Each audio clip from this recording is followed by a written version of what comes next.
2.5 लाखाच्या उत्पन्नाची याला अट आहे एक.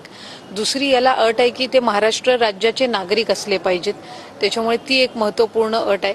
त्याच्यानंतर तिसरी ते कुठलेही शासकीय कर्मचारी किंवा शासकीय याच्यातून त्यांना कुठलंही मानधन किंवा नोकरी ही त्यांना नसावी, ही एक त्याच्यातली अट आहे.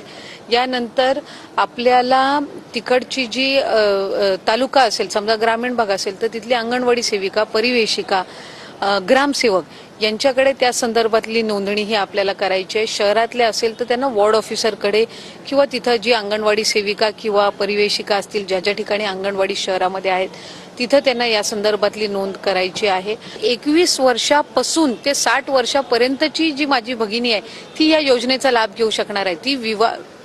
ती त्या ठिकाणी विधवाच असणं, निराधार असणं हे त्या ठिकाणी नाही. त्यांचं उत्पन्न हे 2.5 लाख